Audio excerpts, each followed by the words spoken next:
Zobilazo to rain member zom tak Pu Lalduhoma. Pu Speaker kan zo du chu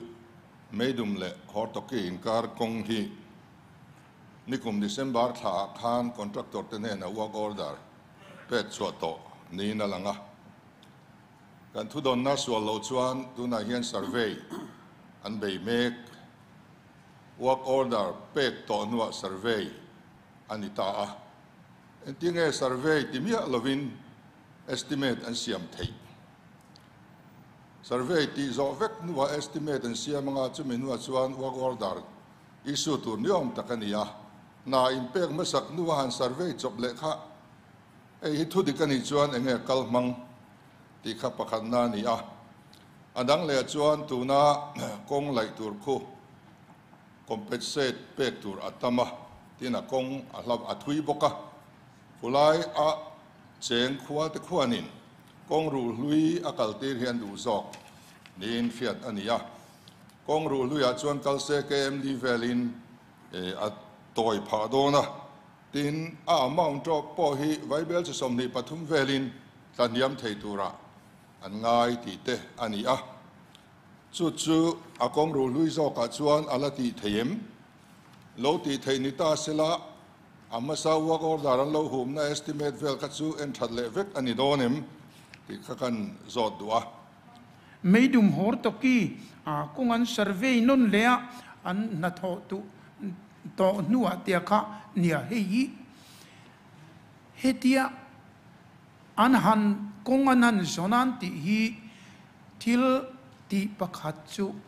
Google atang tin anan zonga ti kan te to pan han ti nuwa kai len tia work order nen kala atak takanan lai don hian rim lo lai infill ngai lai contractorina zon tir te ngai lai hian lo om ta china hei adik tok lo ti ka chu thu dik tak ani ringot maya atira changin uluk takin kong survey ti dang lam lo turin an ti turani ti ka chu adan pa ngayania amaro chu tle ma kan lo man mo le afana liam don an ti sia hetia man mo te van ti te alo om yan an kong zona kha thatok lo atak taka han lai don chuan hei zo khi athani ti kha alo om ta thina chu hei in nial na tam taka oma entinan ki share chi pasai liam ko na changa ke tu min kar ki tiang kan chowa kan chuk thale kuala ki NHIDCL nen po kan in nial na samaya anwaya yen kham nuaya tian ral keu khama kal thei thowang chungil takin in lai tho don chuan katia compensation an lo pe man vek to compensation yen lo pe chak lo tuk thina kha kan min ti buai thina ka yengi chu 2.in sela oman ti lowang kan tia ka tiang deuh kan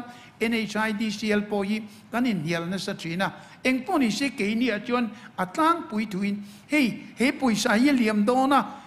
he mi yen ron ti vat ro tia kha tliman kong zona kha man mon tia kha alo tha tok thin lova chu alai don hian zon that le deuh angai ta thina hi thu dik takania eng poni sela kha afan sang son le na in ti puai lova tho dan chu an ni puin an zong thram rama ke ni puin kan lo juin kan lo zong thram ramang tin kan member zong tak pu duwa zona pakhat kong ru lui zo ka kulai Meidum Hortoki ro taku kal sela atoi zo kin an soya atiaka eng poni se kan lo zo tanga ama zong khana khuale I po khan min thil ni sele chuan kening kan thre si lova khalaya kha kan thrit lai ta de lek china chu wangin eng poni se thazo ka ti thela ni chuan toi zo sen so tlim zo na ka chu a that po tha ti dana omangem ti kan lo enanga khulai kong ku kan member te rieta tan han soi belok tu kadu chu kan lai chan hi hemia kan ge zong tu company ho hian ONGC ti hian meiduma ge san mua helai mi hi chu a fault a thepate lutuka atlima apia la a son prospect tak hortoki ne na in kara a oma hei kan be sei na sang berani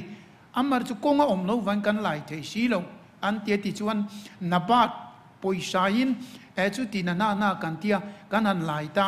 an mani po khaile enge mo chena kal te to ron zong le ro kan tia hi kan in tur mek laya ti kan nia chu kulai kan lai chan ko nia hortoki tanga airport tuna hian kong project ka kalmeka tuna po khatian chun airport atanga hortokia bairabia kutia nai taka in chun the nia wangin a tha po kan tia khalaya kha e kanan ti chan ponia engponi se kan member jong taktena in rot naka kan lo enanga ati te yang chin ka ti kan lo tum don nia